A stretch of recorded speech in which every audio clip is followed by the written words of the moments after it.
Quero cumprimentar você que acompanha a gente mais uma vez aqui no programa Encontro de Pais. Esse programa tem o apoio do Ministério da Família da Igreja Adventista e da Educação Adventista. Conosco está hoje aqui a professora Thalita Silva. Ela possui mestrado em Educação com ênfase em Desenvolvimento Humano. Ela foi pró-reitora acadêmica do UNASP e hoje é coordenadora pedagógica para as escolas adventistas de toda a região oeste do estado de São Paulo. Professora Thalita, muito bom ter você mais uma vez com a gente aqui. Obrigada. Continuando o assunto que a gente vinha conversando no nosso último encontro de pais, nós falávamos sobre essa faixa etária dos 0 a 3 anos quanto ao desenvolvimento da fé e da religiosidade. O que é a coisa mais importante para os pais saberem, os pais de crianças dessa fase? Se você fosse definir a coisa mais importante, o que seria? Eles representam a Deus diante dos filhos. Mas isso é uma responsabilidade muito grande, representar a Deus. Já pensou? Exatamente. Você quer dizer que o filho olha para mim, que sou pai, e me vê como Deus? Ele estabelece os fundamentos da visão de Deus a partir do relacionamento com os pais nessa faixa etária. E realmente o senhor falou a verdade, é uma responsabilidade muito grande. Talvez se nós estivéssemos diante de nós, quão importante é esta interação, esse primeiro contato com os filhos, quando nós estabelecemos para eles a visão da divindade, do sagrado, do santo. Quer dizer, as atitudes de uma mãe, quando está trocando uma fralda, quando está dando o seio para amamentar, a forma dela tratar seu filho, a forma do pai tratar seu filho, exatamente estão dando os alicerces, estão estabelecendo os alicerces da visão de Deus. Estou me lembrando de várias coisas aqui. Eu estou me lembrando, maneira de tratar o erro, quando a criança erra, quando a criança está fazendo manha.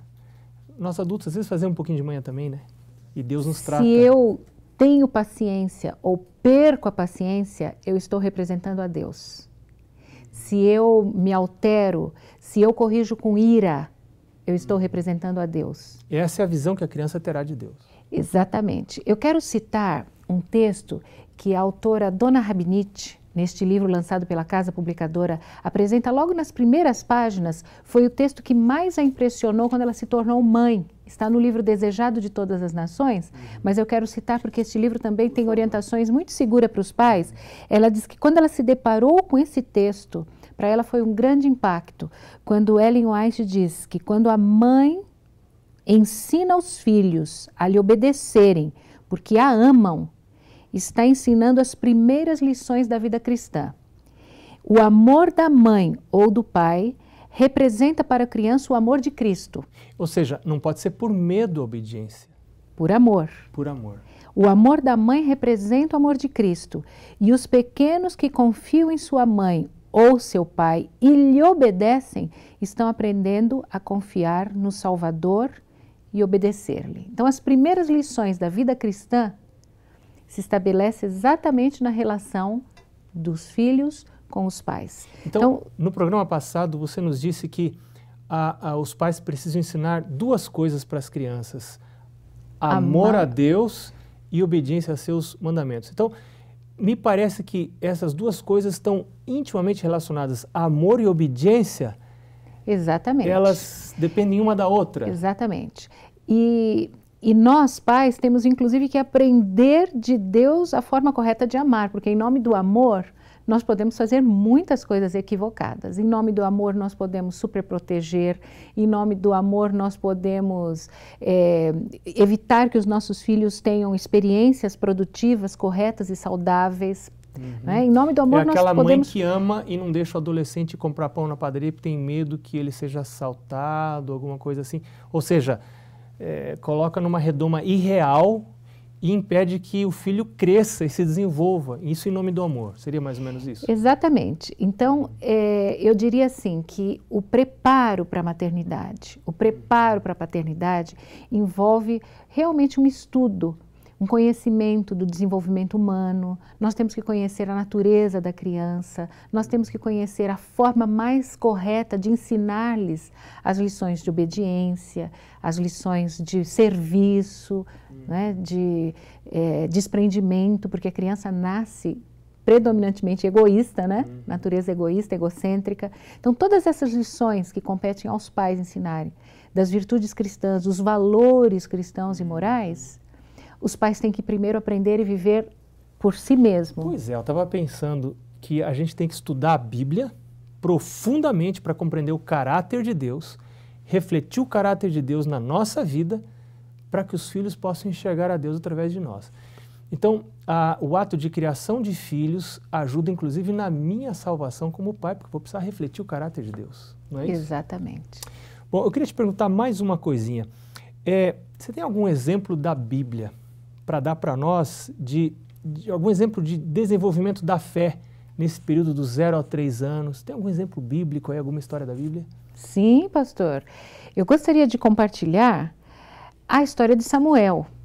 E na história de Samuel nós temos inúmeras lições práticas exatamente deste modelo de educação que se concentra de 0 a 3 anos. Samuel, nós conhecemos a história, ele foi dedicado por sua mãe ao Senhor. E ela o levou para morar na casa do sacerdote Eli por volta dos 3 anos de idade. Olha só. No capítulo 2 do livro de 1 Samuel, no versículo 25 e 26, estabelece um tremendo contraste entre os filhos de Eli e Samuel. Eu vou ler o versículo 26, que fala mais especificamente de Samuel, quando diz: mas o jovem Samuel crescia em estatura e no favor do Senhor e dos homens.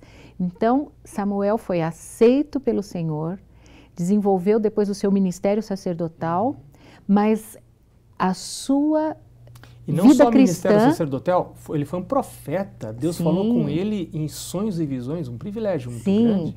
Mas o alicerce foi lançado de 0 a 3 anos por sua mãe. A educadora Ellen White fala sobre isso no livro Orientação da Criança, no livro Patriarcas e Profetas, mas na própria Bíblia nós conseguimos encontrar indicações que nos apontam como ela conseguiu isso em tão pouco tempo. É isso que eu ia te perguntar, quando ela começou esse processo de educação? Eu poderia mencionar alguns versículos aqui do primeiro capítulo, onde nós já encontramos algumas indicações, o que fez com que ela tivesse êxito em apenas 3 anos de convivência direta com seu filho. 1 Samuel, capítulo 1, versículo 5, a Bíblia nos fala que a Ana, porém, dava porção dupla. Eucana, seu esposo, dava porção dupla porque ele a amava, ainda mesmo que o Senhor a houvesse deixado estéril. Então, primeiro ingrediente, eles se amavam, pai e mãe. Eucana e Ana, a Bíblia fala que havia amor entre eles. Bom, isso são aspectos da família que ajudam no desenvolvimento. Exatamente. Perdão. Exatamente. Ana foi uma mãe que conseguiu êxito no seu trabalho de educação cristã de seu filho, porque também havia um contexto familiar que favoreceu. Ana tinha o amor do seu esposo. O segundo indicativo que eu posso encontrar também neste capítulo está no versículo 8. Diz assim: então, Eucana, seu marido, lhe disse: Ana, por que choras? E por que não comes? E por que estás de coração triste? Não te sou eu melhor do que 10 filhos? Aqui nós vemos um pai interessado, ou um esposo melhor, um esposo interessado no bem-estar da sua esposa. Sabe que eu cresci ouvindo meu pai dizer a melhor coisa, dizer para os outros, né? Meu pai era pastor, e ele dizia, a melhor coisa que você pode fazer pelos seus filhos é amar a mãe deles. O melhor presente que você pode dar para um filho é amar. Então, nesse ambiente de amor, um pai interessado, né, pela sua esposa, havia condições favoráveis por esse desenvolvimento espiritual do pequeno Samuel. Outro ingrediente que a gente pode encontrar nesse mesmo capítulo é no versículo 27. Porque por este menino orava eu, e o Senhor me concedeu a petição que eu lhe fizera. Ou seja, Ana orava por seu filho antes mesmo dele nascer. E um quarto ingrediente, pastor. Mas eu queria me deter ainda nesse aspecto. Eu acho isso muito importante. gerar filhos não é um processo biológico apenas. Eu acho que gerar filhos é um processo, precisa ser um processo espiritual, porque existem responsabilidades muito profundas envolvidas na geração de filhos, né? Eu preciso gerar filhos não para terem vida física apenas, mas vida espiritual e vida eterna. Ou seja, eu tenho que saber que dentro do processo de geração de filhos está embutida a minha responsabilidade de transmitir valores espirituais. E essa mãe compreendia isso. Ela orava a Deus pelo filho. Antes mesmo dele nascer. Ainda no versículo 19, eu encontro um ingrediente fundamental para o êxito de pais na educação de filhos. Diz assim: levantaram-se de madrugada e adoraram perante o Senhor, e voltaram e chegaram à sua casa a Ramá. Ou seja, eles de madrugada buscavam a Deus, eles tinham uma vida devocional. Então, Eucana e Ana procuravam desenvolver uma vida espiritual como casal, como família, e tinham hábitos devocionais. Hábitos devocionais, talvez particulares em família, e esse texto indica que eles em família foram à casa de Deus. Eu acho isso muito interessante também. Ou seja, não se pensava na possibilidade de deixar os filhos em casa, né? Não, vamos deixar os filhos em casa, nós vamos, só nós, né? A família toda ia à casa de Deus. E mais um ingrediente que eu gostaria de mencionar, concluindo essa observação de detalhes que deram a Ana vitória na educação do seu filho em apenas 3 anos. No capítulo 1, versículo 24. E havendo-o desmamado, levou consigo com um novilho de 3 anos, um efa de farinha e um odre de vinho, e apresentou à casa do Senhor. Era um menino ainda muito criança, ou seja, ele foi desmamado, ela já apresentou a Deus. Então, os conceitos espirituais foram incutidos nele de 0 a 3 anos. E isso é confirmado num texto do livro Patriarcas e Profetas, quando a senhora White diz assim: desde o primeiro despontar da inteligência do filho, Ana lhe ensinara a amar e a reverenciar a Deus e a considerar-se como sendo do Senhor. Ou seja, ela não esperou que ele falasse, que ele demonstrasse conhecimento. Não, no primeiro despertar de inteligência, ou seja, nos primeiros contatos com ele bebê, ela já mostrava: você pertence ao Senhor. Interessante, está em oposição ao que fazem alguns pais hoje, né? Criam os filhos para si, né? Meu filho não vai pertencer aos desbravadores porque ele tem que ficar comigo, eu tenho medo que aconteça alguma coisa, não vai estudar num colégio interno, colégio cristão, enfim, cercam o filho para que o filho fique, né? E Ana criou o filho para Deus, para que o filho fosse, né? Servir a Deus, trabalhar para Deus, né? E impressionante, pastor, é que ela entregou esse menino para Deus, ela o levou para a casa de Eli, onde havia um ambiente corrompido. E o menino não se corrompeu, mesmo estando num ambiente corrompido, porque os filhos de Eli tinham uma educação completamente equivocada, né? Por falar nisso, você tem algum exemplo de assim, algum exemplo negativo, algum exemplo bíblico negativo de desenvolvimento da fé nos filhos? Por inferência, pastor, eu vou usar o próprio exemplo dos filhos de Eli. Há vários exemplos, né? E nós sabemos que tem muitas histórias de reis, filhos de reis, né? Que tiveram um desenvolvimento equivocado. Mas eu diria que os filhos de Eli mesmo representam uma influência negativa dos pais ao apresentarem a Deus para seus filhos. Interessante, e o Eli era sacerdote, né? Exatamente. Então, quando nós olhamos o versículo anterior ao que apresenta o desenvolvimento saudável, que Samuel crescia de forma saudável, exatamente o versículo anterior, o versículo 25, diz que o Senhor queria matar os filhos de Eli, porque eles estavam desonrando o nome de Deus. Agora, como eles chegaram a esse estágio? Era muito sério o que eles faziam, né? Eles lidavam com as coisas sagradas de forma leviana. As ofertas, abusavam das mulheres que iam ao templo sexualmente, inclusive a Bíblia diz. E nós lemos também que eles eram chamados de filhos de Belial, uma conotação negativa, como se eles fossem filhos do mal, né? Então, como que eles chegaram a esse ponto?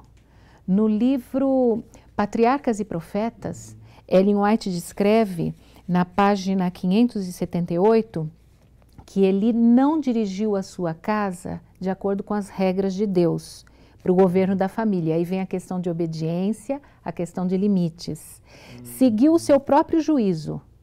O extremo pai deixou de tomar em consideração as faltas e pecados dos filhos em sua meninice.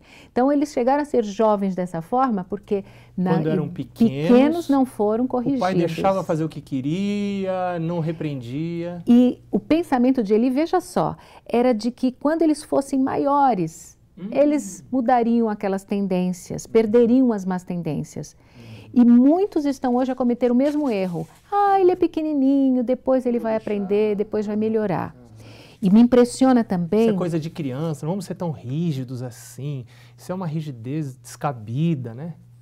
E me impressiona também quando ela afirma na página 579 do livro Patriarcas e Profetas, que quando os pais tomam em consideração todo o desejo dos filhos e com estes condescendem no que sabem que não é para o bem, os filhos logo perdem todo o respeito para com os pais e toda a consideração pela vontade e autoridade de Deus. Ou seja, quando o filho desrespeita os pais, automaticamente eles também perdem a consideração para com Deus. Então isso é seríssimo, ou seja, a noção de obediência está totalmente atrelada à percepção de como Deus lida conosco. Eu tenho duas filhas já adultas, mas eu tenho percebido assim que dá muito trabalho você disciplinar. E alguns pais talvez não queiram se dar esse trabalho de chamar atenção ao filho, e ao mesmo tempo que você chama atenção, demonstrar amor, né? Isso realmente dá trabalho. Agora, professora Thalita, para a gente encerrar, como você resumiria o estabelecimento da religião no lar nessa fase? Como que a gente estabelece a religião em casa nessa fase? Bem, os pais têm que ter uma vida devocional ativa. Os filhos devem perceber, os filhos devem ver.